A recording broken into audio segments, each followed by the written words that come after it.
Hi, I'm Tim Queen, and today we're going to talk about how to ask your audience for a favor, or how to create a good call to action that is actually getting real results.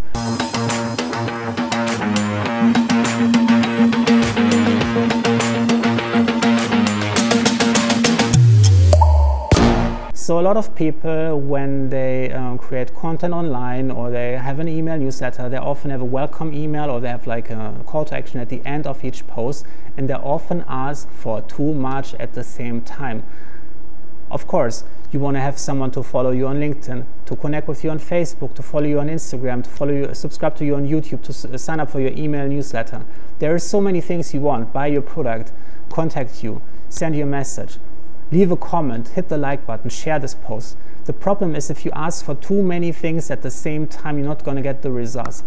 So one thing that you can do to pace this out, getting someone from like an unpredictable medium like social media, getting them on a more predictable medium, email. So I like to offer like a lead magnet in all of my articles, so people have an incentive to sign up for my email newsletter.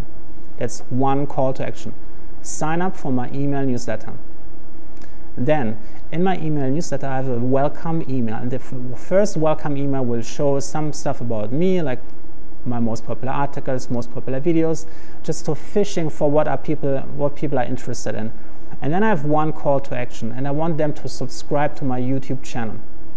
That's the one call to action I want to have in the first email. So now I have an entire sequence of welcome emails where I'm always sharing a different aspects of my content, different articles, different videos, different social media posts, different resources over 5 days. So in the first email, I am asking to subscribe on YouTube. In the second email, I'm asking them to follow me on LinkedIn. Then I'm asking them to follow me on Twitter, on Facebook, on Instagram.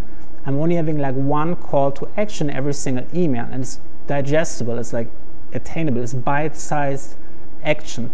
Some people might not have a LinkedIn account, but I might react to the next email when I'm asking them to connect with me on Instagram. So you only want to have one call to action at a time. This makes it much more likely that this call to action is actually working, that people don't get overwhelmed, that they actually like notice there is a call to action. If you're asking them like, can you do this, this, this, this, this, they just see like a list and blob, and then they blur out and they don't do anything. So you want to have one clear call to action every single time. You don't want to confuse people. You don't want to have multiple call to actions on your website. You want to have one clear thing you want people to do in every medium you do, whether it's being a social media post, whether it's being an email address that you're sending out, whether it's being a web page, an article, a landing page, an ad. You only want people to do one thing, one baby step at a time. Get them from step 1 to step 2. Step 2 only has one call to action to get them from step 2 to step 3.